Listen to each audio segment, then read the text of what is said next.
It's Mika The time. show-stopping BMW i4 is electricity in its most powerful form.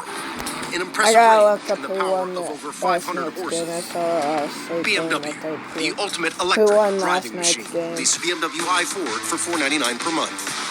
Well, game one of the Cup final goes to Florida. The Oilers certainly didn't play bad in this game. They got their looks, they worked hard, and they outshot the Panthers by a lot, which I know shots on goal don't always tell the story of the game, but it really was a lot closer than the 3-0 score will tell you it was. A couple mistakes by Edmonton that Florida capitalized on, and the Oilers just simply couldn't respond. The biggest reason for that, though, and the big difference in the game was Sergei Bobrovsky. Now, last year, Bobrovsky was all-world for the first 3 rounds of the playoffs, and then the wheels kind of fell off in the Cup final, culminating with a 9-3 Game 5. This year, he was quite good in the first 3 rounds of the playoffs, but tonight he was out of his mind. We saw 2023 playoffs Bobrovsky tonight. The guy stopped 3 breakaways in this game. By the way, I thought it was awesome to have Wayne Gretzky analyze that during the intermission. But yeah, Bobrovsky took this one for the Panthers here. I mean, Barkov made a fantastic play on the first goal. It was actually pretty world class considering McDavid is the one who was trying to catch him. But this was Bobrovsky's game. Somewhere Dale Talon is smiling like, yeah, I knew that huge money contract in free agency was a great idea. This Sergei Bobrovsky renaissance needs to be studied. He was never awful in Florida. Like, even when he was a 901 goaltender, he wasn't like shooter tutor level, but he definitely wasn't coming close to living up to that $10 million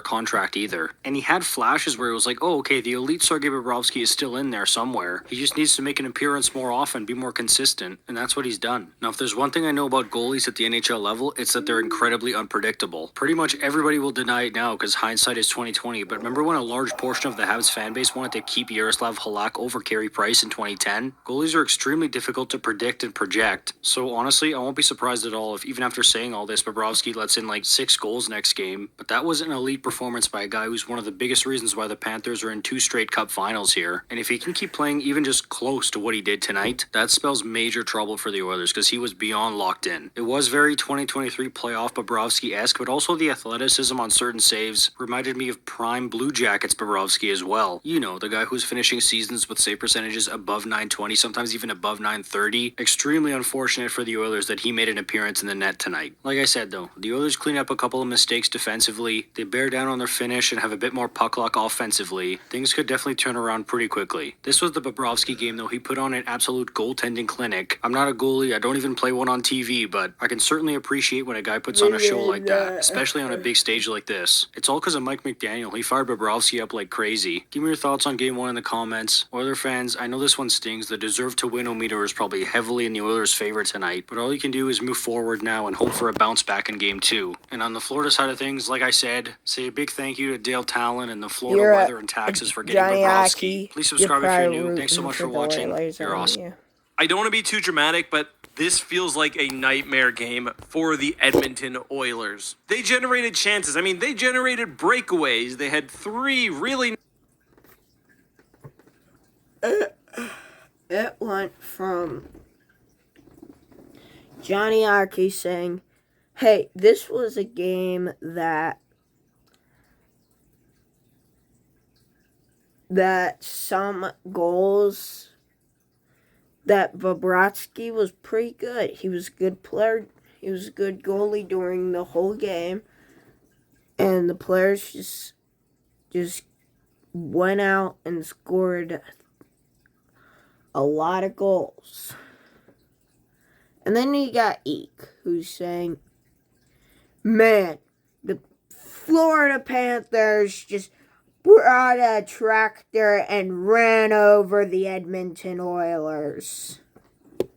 Nice looking power plays. But everything that Edmonton Oilers fans were worried about before this series ended up being a factor. The goaltending of Bobrovsky was spectacular. Ceci and Nurse were exploited by Florida. Florida was physical. And the Edmonton Oilers not only dropped game 1, but got shut out 3-0 in front of a loud Florida crowd. And I'm being critical, but Edmonton looked good. It was just one of those demoralizing Florida games.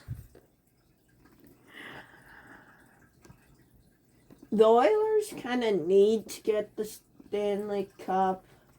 Florida just wants the Stanley Cup, like, you know. Oilers both got a star player who has never won a Stanley Cup.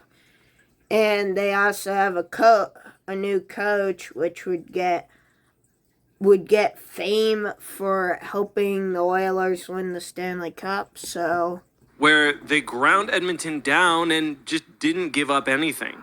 And I mean demoralizing because Florida went up early in this one. 3 minutes in, the Oilers, who are used to having good first periods, shrug off some Edmonton pressure on the dump in, go hard back the other way. McDavid's overcommitted, Nurse can't make a play, Hyman left his back-checking skates at the other rink. Just high-energy hockey by Florida leads to a defensive breakdown, 1-0. 5 minutes in the third, Henrique would get sprung, great goal-scoring chance, Bobrovsky shuts the door. 1 minute later, Nuge gets a break, can't beat Bobrovsky on the backhand, and despite a massive shot advantage, Edmonton goes into the first intermission down 1-0. Then, again, just a few minutes into the second, Sam Bennett just works harder on the forecheck, tosses the puck to the front of the net where Rodriguez makes it 2-0. Another strong counterattack, and on this one, man, Nurse, he's like in position, but he's just got his stick in the air. Somewhere Don Cherry is screaming at the TV because this one goes right by him. The Oilers, I thought, would generate a few less chances after this point, but I mean, it wouldn't matter because Florida would get an empty netter, would take this one 3-0.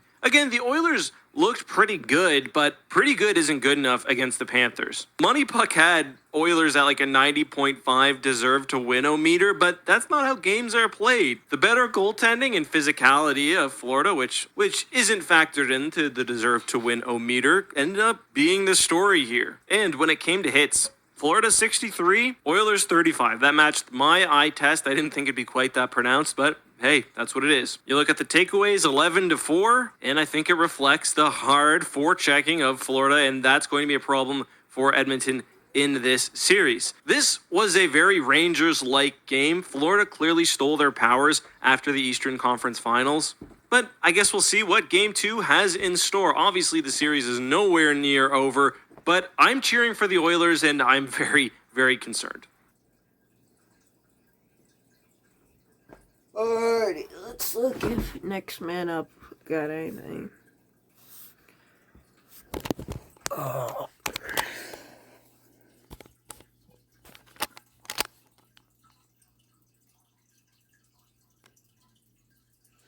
Alrighty.